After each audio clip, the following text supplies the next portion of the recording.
জিনজাতির কথা কোরআনে পরিষ্কারভাবে বর্ণিত আছে। মানুষের মতো তারাও আল্লাহর আনুগত্য ও ইবাদতের জন্য আদিষ্ট। রাসূলুল্লাহ সাল্লাল্লাহু আলাইহি ওয়াসাল্লামও জিনদের মধ্যে দাওয়াতি কার্যক্রম পরিচালনা করেছেন।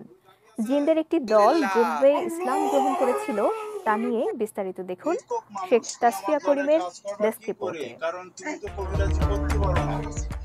আল্লাহ তাআলা পৃথিবীতে যত জীব সৃষ্টি করেছেন এর মধ্যে শুধু মানুষ ও জিন জাতিকে তার ইবাদত ও বিধিবিধান পালনের নির্দেশ দিয়েছেন। বিচার দিবসে এই দুই জাতির কাছ থেকে হিসাব গ্রহণ করা হবে। কোরআন ও হাদিসের একাধিক বর্ণনা থেকে জিনদের সঙ্গে রাসূল সাল্লাল্লাহু আলাইহি ওয়াসাল্লামের সাক্ষাৎ প্রমাণিত হয়। তাদের ইসলাম গ্রহণের ঘটনাও পবিত্র কোরআনে বর্ণিত হয়েছে।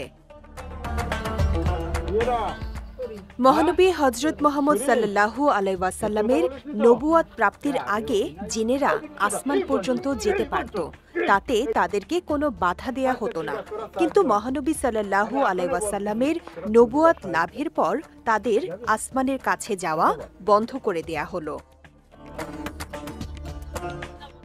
সহিহ বুখারীর এক বর্ণনায় আছে, জিনেরা যখন পরিস্থিতির এই পরিবর্তন লক্ষ্য করল তখন তাদেরকে আসমানে যেতে কেন বাধা দেয়া হচ্ছে, কি এর রহস্য তা জানার জন্য তাদের কৌতূহল দেখা দিল। এ উদ্দেশ্যে তাদের একটি দল সারা পৃথিবী পরিভ্রমণে বের হলো। এটা সেই সময়ের কথা যখন মহানবী সাল্লাল্লাহু আলাইহি ওয়াসাল্লাম তাইফ থেকে মক্কা মুকাররমায় ফিরে আসছিলেন। পথে তিনি নাখলা নামক স্থানে যখন ফজরের নামাজ পড়ছিলেন এবং নামাজে কোরআন তেলাওয়াত করছিলেন, ঠিক সে সময় জিনদের সেই দলটি সেখান দিয়ে যাচ্ছিল। কোরআন তেলাওয়াতের আওয়াজ তাদের কানে পৌঁছালো। ভোরের শান্ত স্নিগ্ধ পরিবেশে খোদ মহানবী সাল্লাল্লাহু আলাইহি ওয়াসাল্লামের মুখে পবিত্র কালামের তেলাওয়াতে জিনেরা মুগ্ধ হল এবং তাদের অন্তরে তা এমনই প্রভাব বিস্তার করল যে তারা নবীজির সঙ্গে সাক্ষাৎ করল এবং তখনই ইসলাম গ্রহণ করে ফেলল। এই সম্পর্কে পবিত্র কোরআনে বলা হয়েছে, বলুন, আমার প্রতি ওহী অবতীর্ণ হয়েছে।